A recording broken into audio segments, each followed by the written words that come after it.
Are software patents evil? March 2006. This essay is derived from a talk at Google. A few weeks ago, I found to my surprise that I'd been granted 4 patents.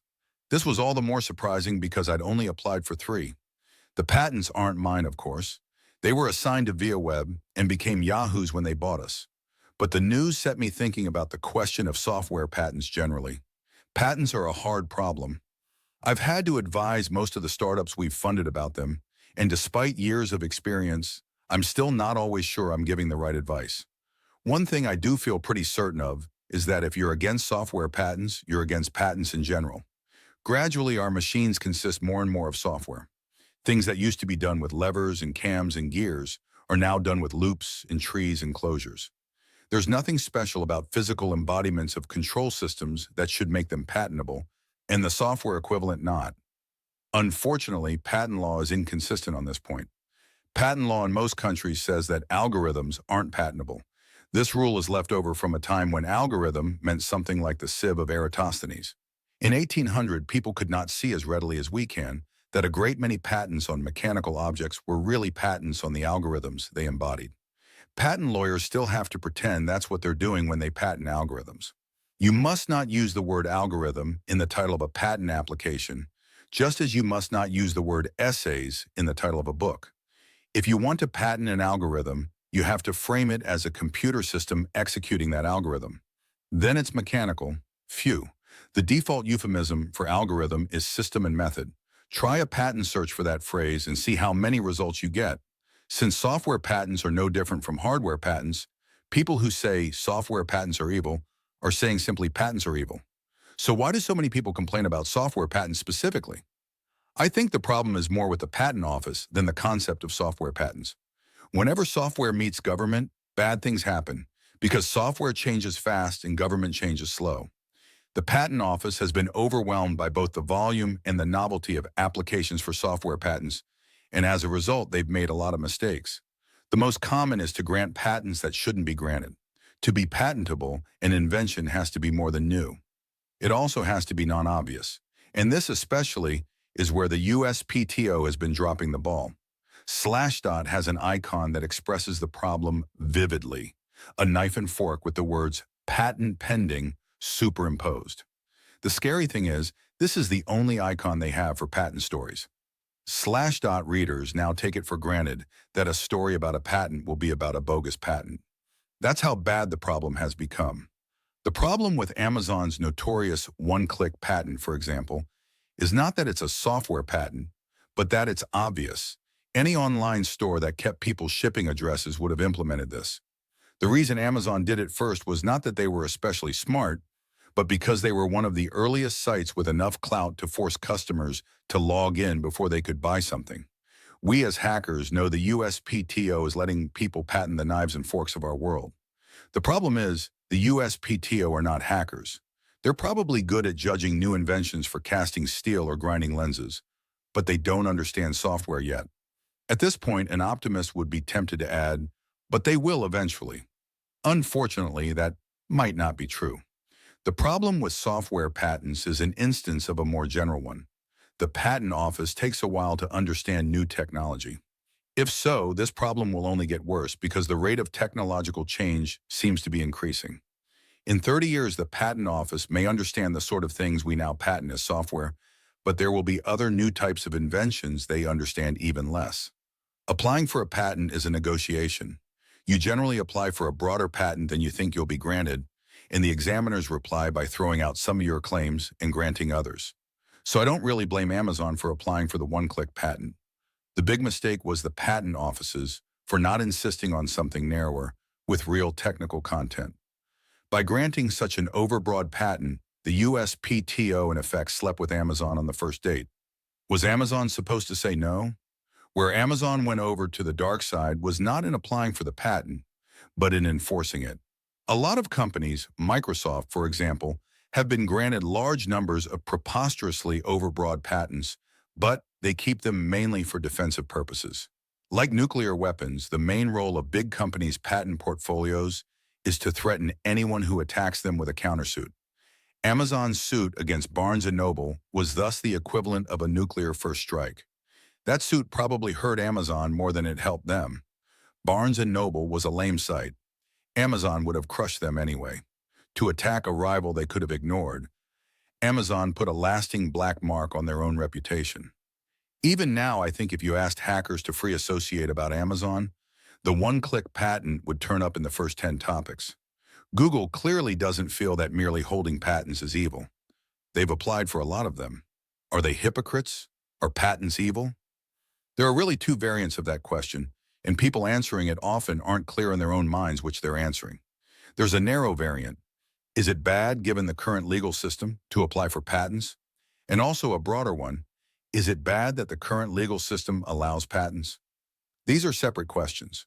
For example, in pre-industrial societies like medieval Europe, when someone attacked you, you didn't call the police. There were no police. When attacked, you were supposed to fight back, and there were conventions about how to do it. Was this wrong? That's two questions. Was it wrong to take justice into your own hands? And was it wrong that you had to? We tend to say yes to the second, but no to the first. If no one else will defend you, you have to defend yourself. The situation with patents is similar. Business is a kind of ritualized warfare. Indeed, it evolved from actual warfare. Most early traders switched on the fly from merchants to pirates depending on how strong you seemed. In business, there are certain rules describing how companies may and may not compete with one another, and someone deciding that they're going to play by their own rules is missing the point. Saying I'm not going to apply for patents just because everyone else does is not like saying I'm not going to lie just because everyone else does. It's more like saying I'm not going to use TCP/IP just because everyone else does. Oh, yes, you are. A closer comparison might be someone seeing a hockey game for the first time, realizing with shock that the players were deliberately bumping into one another, and deciding that one would on no account be so rude when playing hockey oneself. Hockey allows checking. It's part of the game. If your team refuses to do it, you simply lose. So it is in business. Under the present rules, patents are part of the game. What does that mean in practice? We tell the startups we fund not to worry about infringing patents because startups rarely get sued for patent infringement. There are only two reasons someone might sue you: for money or to prevent you from competing with them. Startups are too poor to be worth suing for money, and in practice they don't seem to get sued much by competitors either. They don't get sued by other startups because patent suits are an expensive distraction, and since the other startups are as young as they are, their patents probably haven't issued yet. Nor do startups, at least in the software business, seem to get sued much by established competitors. Despite all the patents Microsoft holds, I don't know of an instance where they sued a startup for patent infringement. Companies like Microsoft and Oracle don't win by winning lawsuits. That's too uncertain. They win by locking competitors out of their sales channels. If you do manage to threaten them, they're more likely to buy you than sue you. When you read of big companies filing patent suits against smaller ones, it's usually a big company on the way down, grasping at straws. For example, Unisys's attempts to enforce their patent on LZW compression. When you see a big company threatening patent suits, sell. When a company starts fighting over IP, it's a sign they've lost the real battle for users. A company that sues competitors for patent infringement is like a defender who has been beaten so thoroughly that he turns to plead with the referee. You don't do that if you can still reach the ball, even if you genuinely believe you've been fouled. So a company threatening patent suits is a company in trouble. When we were working on ViaWeb, a bigger company in the e-commerce business was granted a patent on online ordering, or something like that. I got a call from a VP there asking if we'd like to license it. I replied that I thought the patent was completely bogus and would never hold up in court. Okay, he replied. So are you guys hiring? If your startup grows big enough, however, you'll start to get sued no matter what you do. If you go public, for example, you'll be sued by multiple patent trolls who hope you'll pay them off to go away. More on them later. In other words, no one will sue you for patent infringement till you have money. And once you have money, people will sue you whether they have grounds to or not. So I advise fatalism. Don't waste your time worrying about patent infringement. You're probably violating a patent every time you tie your shoelaces. At the start, at least, just worry about making something great and getting lots of users. If you grow to the point where anyone considers you worth attacking, you're doing well.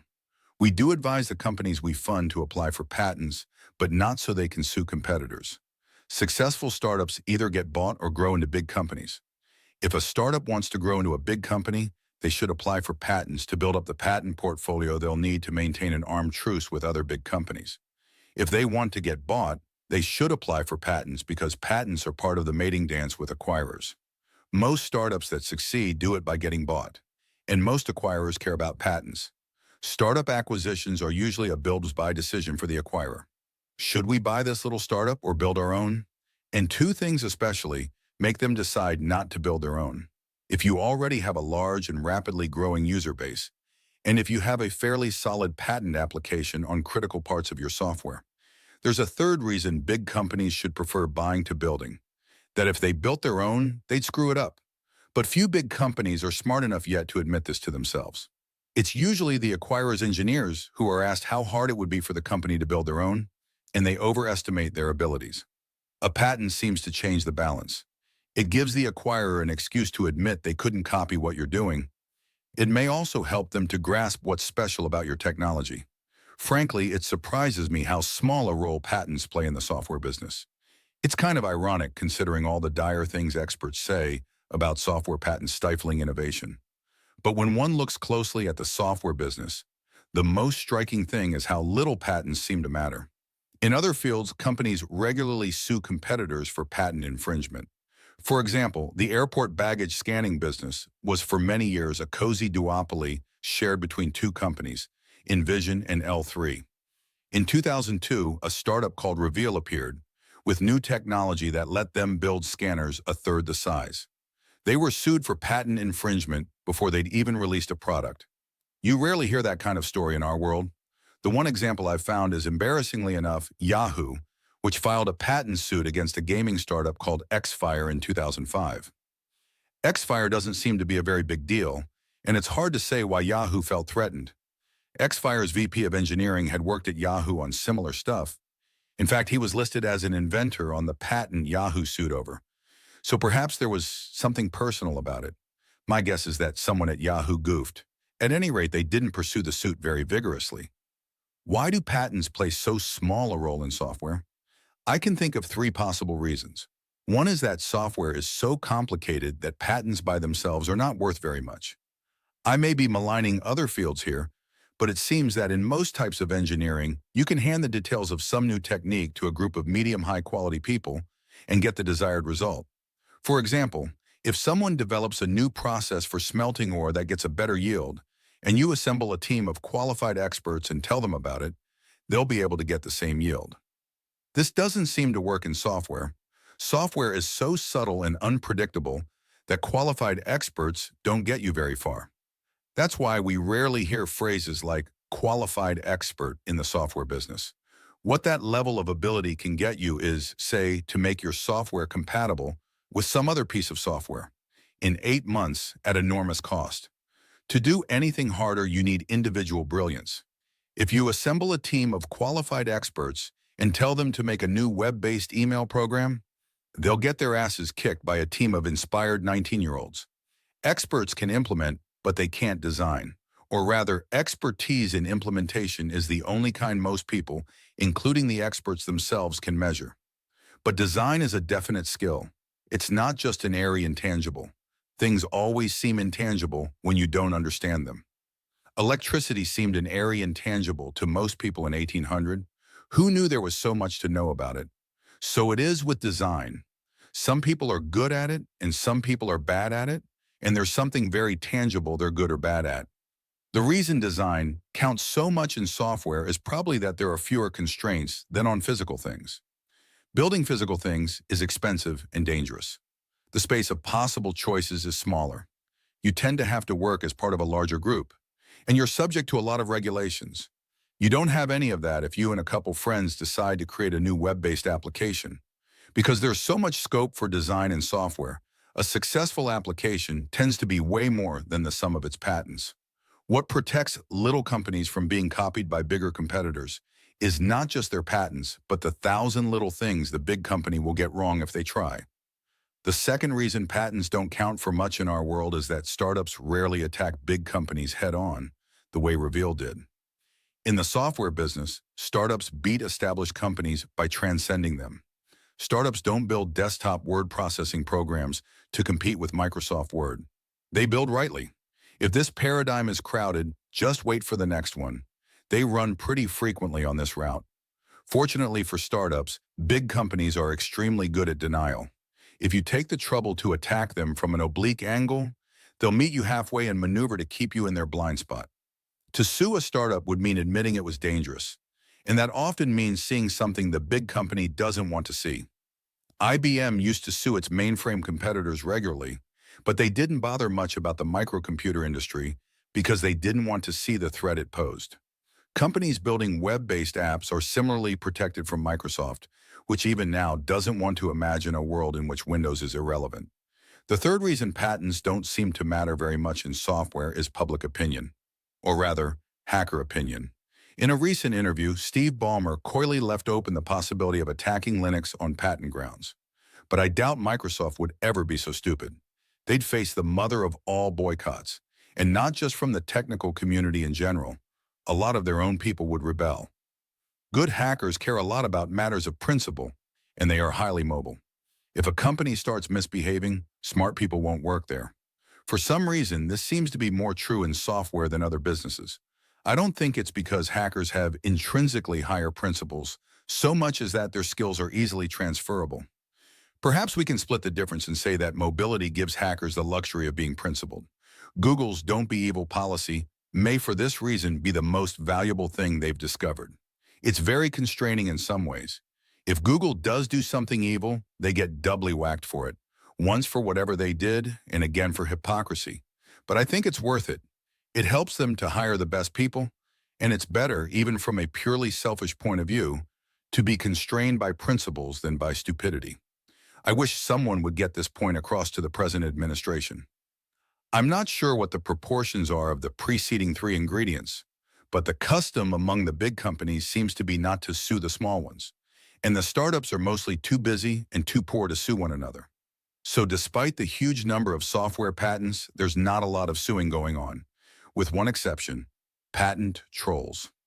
Patent trolls are companies consisting mainly of lawyers whose whole business is to accumulate patents and threaten to sue companies who actually make things. Patent trolls, it seems safe to say, are evil. I feel a bit stupid saying that because when you're saying something that Richard Stallman and Bill Gates would both agree with, you must be perilously close to tautologies. The CEO of Forgen, one of the most notorious patent trolls, says that what his company does is the American way. Actually, that's not true. The American way is to make money by creating wealth, not by suing people. What companies like Forgen do is actually the proto-industrial way.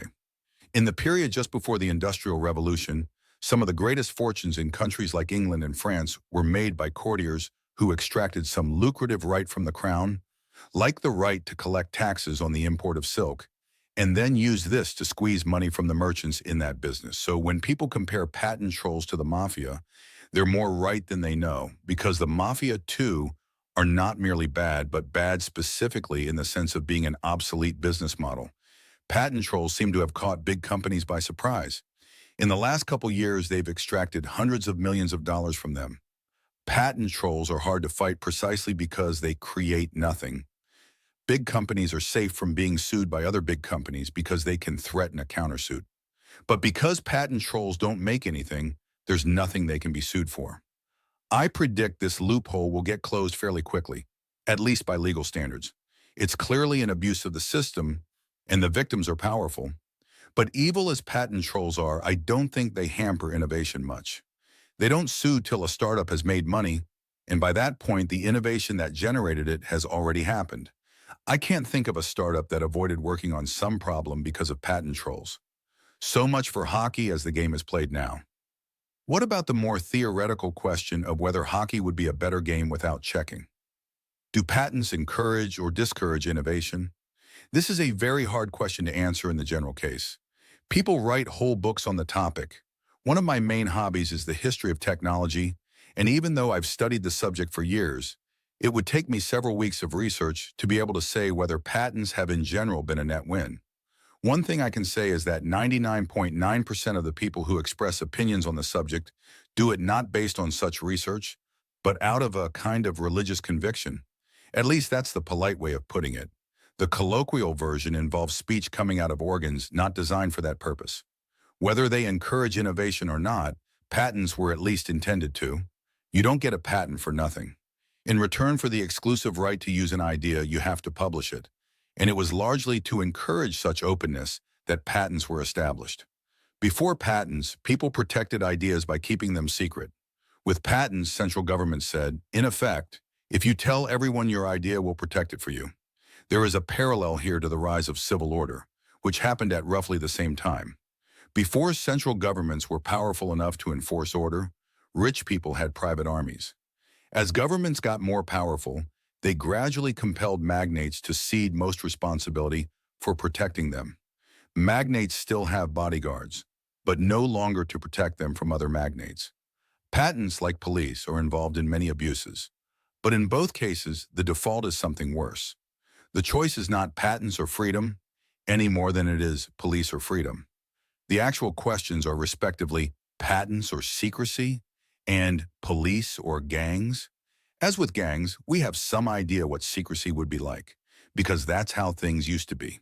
The economy of medieval Europe was divided up into little tribes, each jealously guarding their privileges and secrets. In Shakespeare's time, mystery was synonymous with craft. Even today, we can see an echo of the secrecy of medieval guilds in the now pointless secrecy of the Masons. The most memorable example of medieval industrial secrecy is probably Venice, which forbade glassblowers to leave the city and sent assassins after those who tried. We might like to think we wouldn't go so far, but the movie industry has already tried to pass laws prescribing 3-year prison terms just for putting movies on public networks. Want to try a frightening thought experiment? If the movie industry could have any law they wanted, where would they stop? Short of the death penalty, one assumes, but how close would they get? Even worse than the spectacular abuses might be the overall decrease in efficiency that would accompany increased secrecy. As anyone who has dealt with organizations that operate on a need-to-know basis can attest, dividing information up into little cells is terribly inefficient. The flaw in the need-to-know principle is that you don't know who needs to know something. An idea from one area might spark a great discovery in another, but the discoverer doesn't know he needs to know it. If secrecy were the only protection for ideas, companies wouldn't just have to be secretive with other companies. They'd have to be secretive internally. This would encourage what is already the worst trait of big companies. I'm not saying secrecy would be worse than patents, just that we couldn't discard patents for free. Businesses would become more secretive to compensate, and in some fields, this might get ugly. Nor am I defending the current patent system. There is clearly a lot that's broken about it, but the breakage seems to affect software less than most other fields. In the software business, I know from experience whether patents encourage or discourage innovation, and the answer is the type that people who like to argue about public policy least like to hear. They don't affect innovation much, one way or the other. Most innovation in the software business happens in startups, and startups should simply ignore other companies' patents. At least that's what we advise, and we bet money on that advice. The only real role of patents for most startups is as an element of the mating dance with acquirers. Their patents do help a little, and so they do encourage innovation indirectly in that they give more power to startups, which is where, pound for pound, the most innovation happens. But even in the mating dance, patents are of secondary importance. It matters more to make something great and get a lot of users. Notes: you have to be careful here because a great discovery often seems obvious in retrospect. One-click ordering, however, is not such a discovery. Turn the other cheek skirts the issue. The critical question is not how to deal with slaps, but sword thrusts. Applying for a patent is now very slow, but it might actually be bad if that got fixed. At the moment, the time it takes to get a patent is conveniently just longer than the time it takes a startup to succeed or fail. Instead of the canonical, "Could you build this?" maybe the corp dev guys should be asking, "Will you build this?" Or even, "Why haven't you already built this?" Designability is so hard to measure that you can't even trust the design world's internal standards. You can't assume that someone with a degree in design is any good at design, or that an eminent designer is any better than his peers. If that worked, any company could build products as good as Apple's just by hiring sufficiently qualified designers. If anyone wanted to try, We'd be interested to hear from them. I suspect it's one of those things that's not as hard as everyone assumes. Patent trolls can't even claim, like speculators, that they create liquidity. If big companies don't want to wait for the government to take action, there is a way to fight back themselves. For a long time, I thought there wasn't, because there was nothing to grab onto. But there is one resource patent trolls need: lawyers. Big technology companies between them generate a lot of legal business. If they agreed among themselves never to do business with any firm employing anyone who had worked for a patent troll, either as an employee or as outside counsel, they could probably starve the trolls of the lawyers they need. Thanks to Dan Bloomberg, Paul Buchheit, Sarah Harlan, Jessica Livingston, and Peter Norvig for reading drafts of this, to Joel Lehrer and Peter Eng for answering my questions about patents, and to Ankur Pansari for inviting me to speak.